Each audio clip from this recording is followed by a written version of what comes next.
सवाल है कि कल की बैठक में अरविंद केजरीवाल को लेकर के ये विवाद हो गया है कि उन्होंने बैठक छोड़ दिया और उनका जो ऑर्डिनेंस का इशू था उस पर कोई डिस्कशन बैठक में नहीं हुई। नहीं, ऐसी बात नहीं है। उन्होंने बैठक नहीं छोड़ी, वो पूरा टाइम बैठे रहे। लंच भी उन्होंने वहाँ लंच करने के लिए गए, वहाँ भी वो थे। उसके बाद प्रेस कॉन्फ्रेंस से पहले हो सकता है उनको कोई काम था। जहाँ तक ऑर्डिनेंस की बात है, मुझे लगता है कि कांग्रेस एक बहुत बड़ी पार्टी है, उनको आपस में डिस्कशन करना होता है। ये जो कल की मीटिंग थी, ये ऑर्डिनेंस के लिए नहीं बनी थी।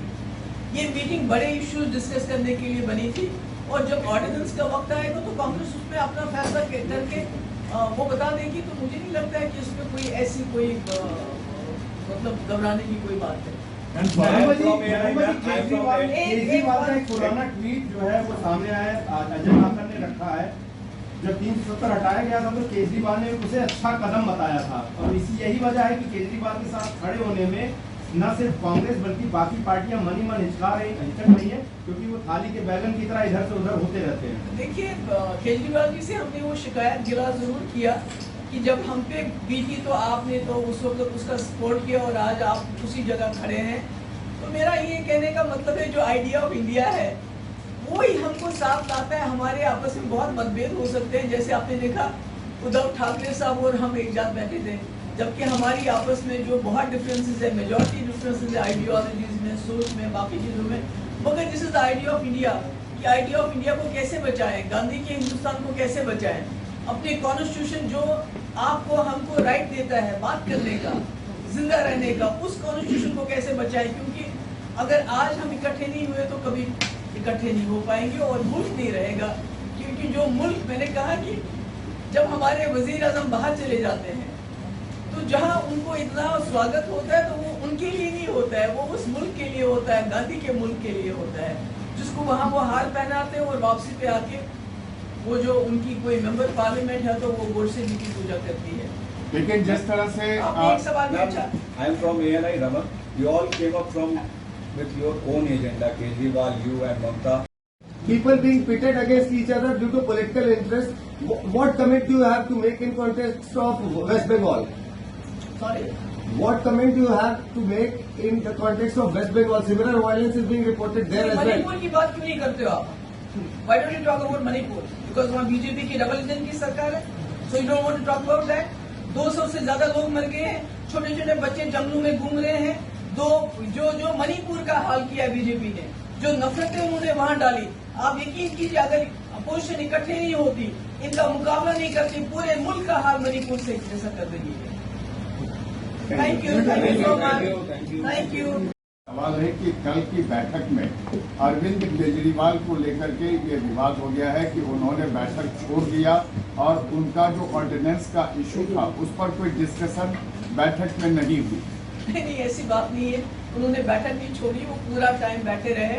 लंच भी उन्होंने वहाँ लंच करने के लिए गए, वहाँ भी वो थे। उसके बाद प्रेस कॉन्फ्रेंस से पहले हो सकता है उनको कोई काम था। जहाँ तक ऑर्डिनेंस की बात है, मुझे लगता है कि कांग्रेस एक बहुत बड़ी पार्टी है, उनको आपस में डिस्कशन करना होता है। ये जो कल की मीटिंग थी, ये ऑर्डिनेंस के लिए नहीं बनी थी। ये मीटिंग बड़े इश्यूज डिस्कस करने के लिए बनी थी। और जब ऑर्डिनेंस का वक्त आएगा तो कांग्रेस उसमें अपना फैसला करके वो बता देगी। तो मुझे नहीं लगता है कि इसमें कोई ऐसी कोई मतलब घबराने की कोई बात है। केजरीवाल का एक पुराना ट्वीट जो है वो सामने आया, अजय माकन ने रखा है। जब 370 हटाया गया था तो केजरीवाल ने उसे अच्छा कदम बताया था, और इसी यही वजह है कि केजरीवाल के साथ खड़े होने में न सिर्फ कांग्रेस बल्कि बाकी पार्टियां मनी मन हिचक रही है, क्योंकि वो थाली के बैगन की तरह इधर से उधर होते रहते हैं। देखिए, केजरीवाल जी से हमने वो शिकायत गिला जरूर किया कि जब हम पे बीती तो आपने तो उस वक्त उसका सपोर्ट किया और आज आप उसी जगह खड़े हैं। तो मेरा ये कहने का मतलब है, जो आइडिया ऑफ इंडिया है वो ही हमको साथ लाता है। हमारे आपस में बहुत मतभेद हो सकते हैं, जैसे आपने देखा उद्धव ठाकरे साहब और हम एक साथ बैठे थे, जबकि हमारी आपस में जो बहुत डिफरेंसेस है, मेजॉरिटी डिफरेंसेस है आइडियोलॉजीज में, सोच में, बाकी चीज़ों में। मगर this is the idea of India कि आइडिया ऑफ इंडिया को कैसे बचाएं, गांधी के हिंदुस्तान को कैसे बचाएं, अपने कॉन्स्टिट्यूशन जो आपको हमको राइट देता है बात करने का, जिंदा रहने का, उस कॉन्स्टिट्यूशन को कैसे बचाएं। क्योंकि अगर आज हम इकट्ठे नहीं हुए तो कभी इकट्ठे नहीं हो पाएंगे और मुल्क नहीं रहेगा। क्योंकि क्योंकि जो मुल्क, मैंने कहा कि जब हमारे वजीर आजम बाहर चले जाते हैं तो जहां उनको इतना स्वागत होता है तो वो उनके लिए नहीं होता है, वो उस मुल्क के लिए होता है, गांधी के मुल्क के लिए होता है, जिसको वहां वो हार पहनाते हैं और वापसी पे आके वो जो उनकी कोई मेंबर पार्लियामेंट है तो वो गोडसे जी की पूजा करती है। लेकिन जिस तरह से आपने एक सवाल पूछा, I am from ANI Raman. You all came up from with your own agenda, Kejriwal, you and Mamta. People being pitted against each other due to political interest. What comment do you have to make in context of West Bengal? Sorry What comment do you have to make in the context of West Bengal? Similar violence is being reported there as well. Manipur की बात क्यों नहीं करते हो आप? Why don't you talk about Manipur? Because वहाँ BJP की double engine की सरकार है, so you don't want to talk about that. 200 से ज्यादा लोग मर गए हैं, छोटे छोटे बच्चे जंगलों में घूम रहे हैं। जो मणिपुर का हाल किया बीजेपी ने, जो नफरतें उन्होंने वहां डाली, आप यकीन कीजिए अगर अपोजिशन इकट्ठे नहीं होती, इनका मुकाबला नहीं करती, पूरे मुल्क का हाल मणिपुर से जैसा कर देंगे। Thank you so much, thank you. किया जाता था, बेशक केजरीवाल जी ने मेंशन की ऑर्डिनेंस का, बाकी किसी ने unity, idea of India, Gandhi के हिंदुस्तान को, कॉन्स्टिट्यूशन को, डेमोक्रेसी को, सेक्युलरिज्म को, भाईचारे को, गंगा जमुना तहजीब को कैसे बचाना है, इसके अलावा और कोई बात नहीं। BJP questioning on it, how it is possible to get together with you all. ऐसा वैसे कि जो आइडिया ऑफ इंडिया है वो अलग अलग, आपने देखा कि उदय ठाकरे जी और हम एक जान बैठे थे, क्या बैठ सकते हैं, कभी सोच सकते हैं। और इसी आइडिया ऑफ इंडिया को कि जहाँ डाइवर्सिटी, जहाँ अकोमोडेशन हो, एक दूसरे के साथ बैठ के बात कर सके, that is what idea of India, उसी को हम बचाना चाहते हैं। Obama commented on a statement in America, minorities. Obama ने अमेरिका प्लीज, ऑपोजिशन का स्पेस है वो कौन होगा, क्या उस पर बात हुई? नहीं वो जरूरी है क्या, वो क्या जरूरत है जब अपोजिशन, इतनी बड़ी अपोजिशन जिसने मोर देन 60% वोट लिया है अलग अलग करके, जब वो इकट्ठे हो जाती है तो कोई भी लीडर बन सकता है। नरेंद्र मोदी के सामने कोई फेस होगा ना? एक नहीं, कई फेसेस हैं आपके सामने, कई फेसेस हैं, और फेसेस जो है वो लोग चुनते हैं।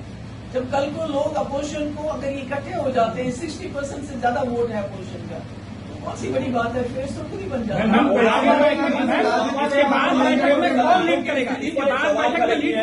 है। इसके बाद जब बैठक होगी तो लीड कौन करेगा, क्योंकि इसके पहले तो नीतीश कुमार कर चुके हैं, अगली बैठक में कौन लीड कर रहा है? नहीं वो तो देखिए ना, वो तो मुझे तो नहीं मालूम, वो तो नीति ग्रिटीज आपस में डिस्कस करके बात होगी, वो तो अभी से हम नहीं बता। वन क्वेश्चन सवाल खड़े किए कि भारत में मुसलमानों की जो स्थिति है, yesterday you will have many more meetings for the next few months. Would you be seeking any assurance from the other opposition parties in terms of restoration of Article 370 in the event of an opposition coalition देखिए coming the power? अभी तो हम इकट्ठे हो रहे हैं, अभी तो हम आइडिया ऑफ इंडिया को, इस मुल्क की संविधान को बचाने, जब संविधान बचेगा तो जो 370 है वो भी संविधान का हिस्सा है, वो कहीं बाहर से नहीं आया है। पहले हमारी प्रायोरिटी है कि हम इकट्ठे हो जाएं, इस मुल्क के संविधान, डेमोक्रेसी, आपको पता है कश्मीर में क्या हो रहा है, आपको पता है 5 अगस्त 2019 को एक नहीं, 2 नहीं, 3 चीफ मिनिस्टरों को बंद किया गया। आप कोई एश्योरेंस लेंगे इनसे की? नहीं, हम कोई एश्योरेंस लेने वाले नहीं है, हम अपनी लड़ाई लड़ना जानते हैं, हम अपनी लड़ाई खुद लड़ेंगे। आप लोग गठबंधन कर रही है मैम, तो क्या आपकी जब सरकार अगर बनती है तो 370 फिर से लागू करेंगे जम्मू कश्मीर में? देखिए मैं कह रही हूँ कि हमारी लड़ाई बहुत लंबी लड़ाई लड़नी है हमने, ये किसी को, हमारा केस सुप्रीम कोर्ट में भी है, जिस सुप्रीम कोर्ट ने ऑलरेडी संपत प्रकाश हो, प्रेमनाथ कौल हो या विजय लक्ष्मी झा हो, उनके केसेस में हमेशा ये डिसीजन दिया है कि आप 370 को नहीं हटा सकते जब तक कॉन्स्टिट्यूएंट असेंबली जम्मू कश्मीर की आपको रिकमेंड न करे प्रेसिडेंट को। कॉन्स्टिट्यूएंट असेंबली तो है ही नहीं, अब इन्होंने बुलडोज किया, इन्होंने गलत किया, तो उसको हम कैसे सही माने? ठीक है मैम, सही नहीं मान रही, लेकिन अगर नहीं, मैं कह रही हूँ, आपकी गठबंधन की सरकार मैं कह रही हूँ, मुझे पता है आप क्या, आप शाम को बहस चाहते हैं 9 बजे, I know what you want, but I am not going to follow in that trap, I am very sorry. Obama ने स्टेटमेंट दिया है कि अगर मैं अमेरिका का राष्ट्रपति होता, अगर मैं अमेरिका का राष्ट्रपति होता तो मोदी जी से बात करता भारत में मुसलमानों की जो स्थिति है उसको लेकर। आप क्या सोचती है इस स्टेटमेंट? मैं तो कह रही हूँ, ये गांधी का मुल्क है, जो हमारी इज्जत होती है बाहर के मुल्कों में, वो इसलिए होती है, हम एक सॉफ्ट पावर है जिसको नेहरू ने बनाया, गांधी ने बनाया, अम्बेडकर ने बनाया। तो आज अगर हमारे मुल्क के अंदर जो एक दूसरे को, हिंदू मुस्लिम को लड़ाया जा रहा हो, लिंच किया जाता हो, दुकानों से निकाला जाता हो और बड़े बड़े लीडर जो हैं बीजेपी के बड़े बड़े मंच से मुसलमानों को धमकियां देते हैं, इनका बाइकआउट करो, उसका मैसेज तो गांधी के मुल्क से बाहर अच्छा नहीं जाता है। लोग तो बातें करेंगे, क्यों नहीं करेंगे। तो आपको लगता है कि भारत के मुसलमान बहुत बहुत शुक्रिया कि आप लोग शॉर्ट नोटिस पे आ गए हैं। जैसा कि आप जानते हैं, मैं पिछले कुछ दिनों से यहाँ बिहार आई हुई हूँ और मुझे यहाँ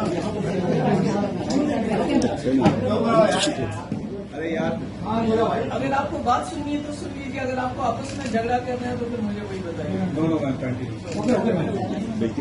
तो यहाँ मुझे कई जगह जाने का मौका मिला, जिसमें नालंदा में हमारे जो वहाँ के राजा रहे हैं यूसुफ शाह चक, उनकी वहाँ मज़ार है। और उसके बाद बोध गया गई, मैं बहुत अच्छा लगा। और आज मैं गई थी यहाँ गुरुद्वारे गोविंद जी सिंह जी के यहाँ, तो अच्छा लगा। मेरा एक्सपीरियंस बिहार का बहुत अच्छा रहा और खासकर नीतीश जी के हम बहुत शुक्रगुजार हैं कि उन्होंने न सिर्फ मुझे ये मौका दिया यहाँ जाने का, बल्कि हम सब लोगों को जो इस वक्त अपोजिशन की पार्टीज हैं उनको इकट्ठा करने में उन्होंने बहुत बड़ा रोल अदा किया है। और सब लोगों का यही था कि जो इस वक्त अटैक हो रहा है आइडिया ऑफ इंडिया के ऊपर, कॉन्स्टिट्यूशन के ऊपर, डेमोक्रेसी के ऊपर, सेक्युलरिज्म के ऊपर, इसको किसी न किसी तरीके से बचाना है। वैसे भी हमने देखा कि जब हमारे लीडर, जब हमारे प्राइम मिनिस्टर साहब बाहर चले जाते हैं, अमेरिका चले जाते हैं, तो वहाँ वो गांधी जी की मूर्ति को उसके सामने झुकते भी हैं, मालाएं भी पहनाते हैं, मुल्क की डेमोक्रेसी की बात करते हैं, सर उठा के कॉन्स्टिट्यूशन की बात करते हैं और शेयर्ड वैल्यूज की बात करते हैं, जिनकी वजह से उनकी वहाँ बहुत इज्जत अफजाई होती है। तो जब यही लोग जब वापस आते हैं इंडिया के अंदर, मुल्क के अंदर, तो गांधी जी के जो किलर हैं गोडसे, उनकी पूजा करते हैं, कॉन्स्टिट्यूशन को तितर बितर कर देते हैं, जमहूरियत का नामो निशान मिटाते हैं और जहां सरकारें इलेक्ट की होती है लोगों ने, उन सरकारों को गिरा के डेमोक्रेसी को खत्म करने की कोशिश करते हैं, हिंदू मुस्लिम करते हैं। तो ये शायद भूल जाते हैं कि जो बाहर जाके फॉरेन कंट्रीज में, अमेरिका में, बाकी जगह, ऑस्ट्रेलिया में इनको जो इज्जत मिलती है वो किसी इंडिविजुअल को नहीं मिलती है, वो इस मुल्क के संविधान, इस मुल्क की डेमोक्रेसी, इस मुल्क के जो गांधी, जवाहरलाल नेहरू और अंबेडकर जी ने सॉफ्ट पावर बनाया है हिंदुस्तान को। ये जो लोग झुकते हैं वहाँ हमारे प्राइम मिनिस्टर के पास जाके बात करते हैं, उनकी इज्जत करते हैं, तो ये वो सॉफ्ट पावर हिंदुस्तान की इज्जत होती है, जिसको वो फटाफट जब वापस आते हैं तो भूल जाते हैं और फिर वही हिंदू मुस्लिम झगड़ा वगैरह कराते हैं। और इसमें हम जम्मू कश्मीर के लोगों का सबसे बड़ा नुकसान है, क्योंकि एक मुस्लिम मेजॉरिटी स्टेट होने के बावजूद भी हमने अपनी मर्जी से इस मुल्क के साथ हाथ मिलाया, ये सोच के कि ये एक मुल्क सेक्युलर मुल्क है, डेमोक्रेटिक मुल्क है, गांधी का मुल्क है, जवाहरलाल नेहरू का मुल्क है, अंबेडकर का मुल्क है। इसमें रह के हमारी सुरक्षा रहेगी, हमारी आइडेंटिटी, हमारी शिनाख्त, हमारी जो डाइवर्सिटी है वो यहाँ पर बिल्कुल कायम रहेगी। पर जो हमारे साथ हुआ, खासकर 2019 को 5 अगस्त को, जिस तरह से हमारी रियासत को तोड़ा गया, उसके बाद उसको डिमोट किया गया, उसके बाद उसको डिसमेंबर किया गया, यानी टुकड़े टुकड़े कर दिए गए, हमारे जो इख्तियारात है वो छीने गए। और बदकिस्मती से उस वक्त जितनी भी अपोजिशन पार्टी थी ज्यादातर तमाशा देखती रही।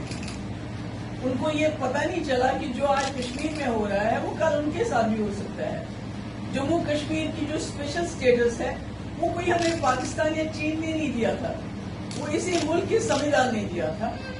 और उसकी प्रोटेक्शन करना, संविधान की प्रोटेक्शन करना, कोई भी सरकार बने, कोई भी जमात बने, उसका पहला फर्ज होता है कि जो संविधान में लिखा है उसके ऊपर हम अमल करें, न कि उसको सबवर्ट करें। उसको तमाशा देखते रहे, क्योंकि हमारी जो जम्मू कश्मीर की जो असेंबली थी, मोस्ट पावरफुल असेंबली थी पूरी कंट्री में, और एक कोऑपरेटिव फेडरलिज्म का जो कॉन्सेप्ट है वो अगर देखा जाए तो जम्मू कश्मीर उसका एक सिंबल था। पर सारा इन्होंने उसको जो तबाह किया, और बदकिस्मती से जो लोग हैं बीजेपी वाले और उनके भक्त तो उसमें मिठाइयां बांट ही रहे थे, पर हमारे अपोजिशन वालों ने भी वहां काफी लोग थे जिन्होंने वहां टेबल बजाया, और आज उनको समझ आ रही है कि जब दिल्ली में ऑर्डिनेंस आ गया, जब बाकी जगह इन्होंने सरकारें गिराई, हमारी तो जम्मू कश्मीर में सरकार बननी नहीं थी। हमारी जिस वक्त सरकार बनाना चाहते थे 2018 में, तो सत्यपाल मलिक साहब ने कहा मेरा फैक्स खराब हो गया। जिसका बाहर के मुल्कों में जाके ये डोल पीटते हैं, वहां तालियां बजवाते हैं, तो उसका मुल्क के अंदर उसका गला घोटा जा रहा है। तो अगर अपोजिशन पार्टीज जिस तरह इन्होंने पार्लियामेंट में बुलडोज किया जम्मू कश्मीर की खुसूसी पोजीशन को, जम्मू कश्मीर के स्टेट को टुकड़े टुकड़े कर दिया, आप उसी पार्लियामेंट में ये ऑर्डिनेंस ला रहे हैं जो दिल्ली के खिलाफ है, दिल्ली के लोगों के खिलाफ है। तो अगर आज भी अपोजिशन इकट्ठे नहीं होती तो मुझे लगता है 2024 में ना अपोजिशन बचेगी, ना अपोजिशन लीडर बचेंगे। जो हमारे साथ किया 2019 में एक नहीं, दो नहीं, तीन चीफ मिनिस्टरों को इन्होंने अरेस्ट कर दिया। हमारा कसूर कुछ भी नहीं था। हमारे हजारों की तादाद में हमारे बच्चे, हमारे नौजवान, उनको जेलों में बंद कर दिया 2019 में। कसूर क्या था? कसूर ये था कि इनको मालूम था कि हम अनकॉन्स्टिट्यूशनली, इलीगली सुप्रीम कोर्ट की जो डिसीजंस हैं उनको सबवर्ट करके, कॉन्स्टिट्यूशन इंडिया की उसको सबवर्ट करके एक ऐसा एक्शन लेने जा रहे हैं जम्मू कश्मीर में जो हर चीज के खिलाफ है, जो आइडिया ऑफ इंडिया के खिलाफ है, जो इंडियन कॉन्स्टिट्यूशन के खिलाफ है।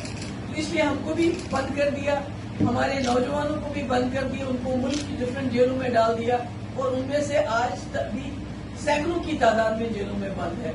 तो मैं समझती हूँ कि जम्मू कश्मीर एक लेबोरेटरी बन चुका है। वहाँ पहले तो कश्मीर में जो होता था तो वो कह रहे थे कि हम इंडिया को कश्मीर में जो है इंडियनाइजेशन ऑफ कश्मीर करेंगे, इंटीग्रेशन करेंगे। अब मुझे लगता है पूरे मुल्क का कश्मीराइजेशन हो रहा है। जो जर्नलिस्ट बात करता है उसको जेल में डाल देते हैं, जो इनके सामने खड़ा होता है उसके यहाँ ईडी का छापा पड़ता है, सीबीआई का छापा पड़ता है, एनआईए का छापा पड़ता है। हमारे कश्मीर में तो रोज ऐसा ही होता है। इसलिए मुझे खुशी है कि नीतीश कुमार जी ने सबको इकट्ठा किया। ये इतना आसान नहीं है, बहुत मुश्किल काम किया उन्होंने, जिसके लिए मैं उनको बार बार जो है कॉम्प्लीमेंट करना चाहती हूँ। लालू जी भी थे। तो मुझे उम्मीद है कि जो मुल्क के हालात, अगर इस मुल्क को बचाना है, यहाँ के कॉन्स्टिट्यूशन को बचाना है, ये हिंदू मुस्लिम की बात नहीं है। देखिए अभी हमारे जो किसान मर गए या मार दिए गए, जिनके ऊपर गाड़ी चढ़ाई गई, वो तो मुसलमान नहीं थे, वो तो हिंदू थे। उस वक्त कौन सा लिहाज कि आज जो हमारी बच्चियां, जो पहलवान बच्चियां इतने दिनों से दर-दर हो रही हैं जंतर मंतर और दिल्ली में, जिसने उनके साथ ज्यादती की है, वो घूम रहा है, सर उठा के घूम रहा है, वो भी बच्चियां तो मुसलमान नहीं है, वो तो बिल्किस बानो नहीं है, पर उनके साथ क्या हो रहा है? मेरे कहने का मकसद ये है कि अगर हम सब लोग इकट्ठे होके मुल्क के लोगों को एजुकेट नहीं करेंगे कि आने वाले वक्त क्या होने वाला है, ये तो खाली अमेरिका में तो हिंदुस्तान नहीं बसता, हिंदुस्तान तो यहाँ बसता है, जहाँ आपके पास लोगों को, जब से ये सरकार बनी है, गरीबी और ज्यादा आ गई है। लोगों को अगर फ्री राशन न मिले तो खुदा न खास्ता भूखे मर जाएंगे, क्योंकि उनके पास नौकरी कमाने का साधन नहीं है। बेरोजगारी में विश्व गुरु बन गए हम, इंटरनेट शटडाउन में विश्व गुरु बन गए हैं, महंगाई में विश्व गुरु बन गए हैं, एक दूसरे को नोच खाने में विश्व गुरु बन गए हैं। तो ये सब तब तक खत्म नहीं होगा जब तक अपोजिशन इकट्ठा नहीं होगा। मुझे खुशी है पटना एक ऐसी जगह बनी जहां पहली बार इतनी अपोजिशन की पार्टी इकट्ठी हुई और उन्होंने बात की और उन्होंने ये अहद किया कि हम इकट्ठे होंगे। अगर इस मुल्क को बचाना है, अगर इस मुल्क की जो वहदत है, इस मुल्क की जो इंटेग्रिटी है, अगर गांधी के मुल्क को बचाना है, अगर नेहरू के मुल्क को बचाना है, तो उसकी शुरुआत जो है, जो शुरुआत उन्होंने जम्मू कश्मीर में की, आइडिया ऑफ इंडिया को दफन करने की, उस शुरुआत को पटना से हमने शुरू किया कि फिर से जिंदा करना है। और इस मुल्क को बचाने के लिए जितने भी लोग आए थे, हम उनके बहुत शुक्रगुजार हैं, क्योंकि इन्होंने हर चीज को, चाहे वो कॉन्स्टिट्यूशन हो, चाहे सुप्रीम कोर्ट हो, उसको पार्लियामेंट किया। क्योंकि सुप्रीम कोर्ट की रूलिंग है जम्मू कश्मीर के स्पेशल स्टेटस को लेके कि प्रेसिडेंट तब तक उसको हाथ नहीं लगा सकता है जब तक कि कॉन्स्टिट्यूएंट असेंबली उसको रिकमेंड ना करे। तो हमारे पास कहाँ है कॉन्स्टिट्यूएंट असेंबली? वो तो 50s में ही खत्म होगी। तो इलीगली इन्होंने सारा काम किया है। तो इसलिए मैं समझती हूँ कि यहाँ जो हमारी पटना में मीटिंग हुई, मैं उसको बहुत ही ऑस्पिशियस समझती हूँ। उसको खुशकिस्मत समझती हूँ। अच्छा शुरुआत हुई और मैं उम्मीद करती हूँ कि आगे जो हमारी मीटिंग होगी उसमें बाकी निटी-ग्रिटीज भी जो है तय हो जाएंगी और नीतीश कुमार जी इसमें भी आगे चल के इससे भी बढ़ चढ़ कर रोल अदा करेंगे। If you have any questions please.